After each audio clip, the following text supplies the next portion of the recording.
Close your eyes for a second. Somewhere in the back of your mind, there's a sound you haven't heard in 40 years, and the moment it plays, you're not here anymore. You're standing in a kitchen that doesn't exist, in a house that's probably been sold twice over. These aren't just noises, they're time machines.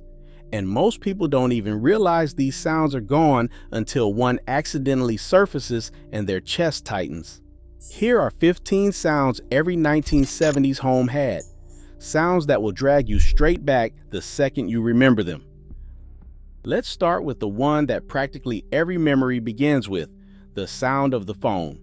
Before phones lived in your pocket, they lived on the wall, and they didn't light up or buzz politely. They rang, a real bell, hammered by an actual clapper inside a heavy plastic shell, loud enough to cut through an entire house and make everyone freeze. But the sound people remember most isn't the ring, it's the dial. You'd push your finger into a little hole, drag the wheel all the way around, and let it spin back on its own with that slow mechanical whir, click, click, click, 10 times for a long distance number. And if you misdialed on the last digit, you started over from scratch. That sound meant connection was something you worked for. And the moment you finished dialing, there was another sound waiting on the other end, one that could ruin your whole afternoon. The busy signal, that flat, relentless beep, beep, beep, that told you the line was taken and there was absolutely nothing you could do about it. No call waiting, no voicemail, just you, the receiver, and the quiet defeat of hanging up and trying again in 10 minutes. Today we'd call it frustrating.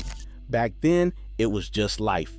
And while the phone ruled the hallway, the heart of the house had a sound all its own, and it started every single morning. The percolator. Long before sleek machines and pods, coffee announced itself. You'd hear that little glass dome on top of the pot start to blip, then settle into a steady, bubbling perk, perk, perk, as it climbed toward full strength. The smell came with it, drifting down the hall and pulling the whole family out of bed. It wasn't fast and it wasn't quiet, but that gurgling rhythm was the sound of a house waking up.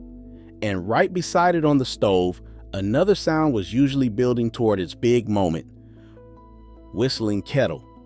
You would put it on, walk away, and forget about it completely until that low hum slowly rose into a sharp, screaming whistle that sent someone sprinting across the kitchen to yank it off the burner before it woke the neighborhood. There was no auto shutoff, no gentle chime, just steam and urgency. And once that water was poured and breakfast was winding down, the next sound usually came from the freezer, and it was a small battle every single time. The metal ice cube tray. Forget plastic trays that twist or freezers that drop cubes for you. In the 70s, ice came in an aluminum tray with a lever down the middle, and getting cubes out was a full-body event. You'd grab that frosty metal handle, pull it up with a loud creak and a sharp crack, and the whole tray would shudder as the cubes broke loose all at once. Half of them shot across the counter. Your fingers went numb, but that metallic snap meant a cold drink was coming. And speaking of sound and drinks, nothing defined a 70s living room quite like the next one. The record player. There was a ritual to it. You'd slide the vinyl out of its sleeve, set it on the turntable, and lower the needle by hand, and right before the music started, you'd hear it. That soft, warm crackle and pop as the needle found the groove. Imperfect, alive, and completely irreplaceable. Anyone who grew up with records can hear it just by reading this. But records had a flashier, clunkier cousin that ruled the era too, and it had one truly unforgettable sound. The 8-track tape. These chunky plastic cartridges were everywhere, and they had a quirk that nobody who lived through it ever forgot. Right in the middle of your favorite song, the tape would reach the end of a program and switch tracks with a loud, jarring Ka chunk.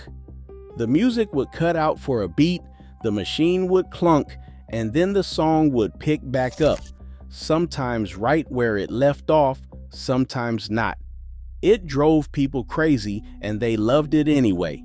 And while music filled the living room, the biggest piece of furniture in the house had its own family of sounds. The television turning on. This wasn't instant. You'd push the button or pull the knob, and the set would respond with a soft electric thunk, followed by a faint high-pitched whine as the tube warmed up. The picture didn't appear right away. It faded in slowly from a glowing center while the whole thing hummed to life. And changing the channel, that was a sound too. There were only a handful of stations, and you flipped between them by turning a heavy mechanical dial that went clunk, clunk, clunk, one satisfying notch at a time. No remote. If you wanted to change it, you got up. But the sound that really sticks with people came at the end of the night. Turning the TV off. You'd press the button, and the picture didn't just disappear, it collapsed. The entire screen shrank down to a single bright white dot in the center, hung there for a second, and then vanished with a faint electric snap. You could often hear a tiny crackle of static as the glass held onto its charge. That shrinking dough tea meant the day was over, the house was going quiet, and it was time for bed. It's one of the most oddly emotional sounds of the whole decade. And once the house went quiet, you started to notice the sounds that were always there underneath everything. The radiator. If you grew up with steam or hot water heat, you know this one in your bones. As the system kicked on, the pipes would start to clank, knock, and hiss, like someone was tapping the metal with a wrench somewhere in the walls. It groaned, it banged, it settled. To a kid lying in bed, it could sound like the house itself was alive, a little spooky, a little comforting. And right next to that bed, usually on the nightstand, sat the source of the next sound. The wind-up alarm clock. No glowing numbers, no phone alarm with a soothing melody, just a small mechanical clock with two metal bells on top and a tick that filled the whole room when everything else went silent. Tick, tick, tick. You'd hear it as you drifted off. And in the morning, it didn't ease you awake, it attacked. Those two bells rang with a frantic metallic clatter that launched you out of bed and had you slapping the top of it half asleep. Brutal, effective, unforgettable. But not every sound in the house was so loud. Some of them belonged to the grown-ups, and one in particular defined an entire era of work. The typewriter. Whether it was someone writing letters at the kitchen table or doing work from home, that sound was unmistakable. The rapid clack, clack, clack of the keys striking the page, the little ding of the bell when you reached the end of a line, and then the heavy K chunk of shoving the carriage back to start the next one. Every keystroke was physical. Every mistake meant white correction fluid and waiting for it to dry. There was no delete key, just the steady percussion of words being hammered onto paper. And while that one lived in the den, the kitchen had a small, sharp sound that meant breakfast was ready. The toaster pop. These weren't gentle machines. You'd push the lever down, and it would lock into place with a firm click. Then you'd wait, watching the coils glow orange, smelling the bread start to brown. And when the timer finally hit, the toast didn't slide up calmly, it launched, springing into the air with a loud metallic pop that sometimes sent a slice clear out of the slot. Simple, satisfying, and tied to 1,000 quiet mornings. But some sounds in the 70s home meant work was about to happen, and this next one filled people with a particular kind of dread. The vacuum cleaner. These were heavy, roaring beasts. When someone flipped that switch, the whole machine surged to life with a deep, powerful vroom that drowned out the TV, the radio, and any conversation in the room. You could hear it from the other end of the house. The motor whined, the beater bar thumped over the carpet, and every now and then it would gulp up something it shouldn't with a rattling clatter. For kids, that sound meant Saturday cleaning had begun and there was no escaping it. And finally, there's the sound that bookended every summer day, the one that practically defined childhood. the screen door. Every house had one, and it had a two-part sound that's burned into the memory of anyone who grew up then. First, the long stretching creak of the spring as you pulled the door open.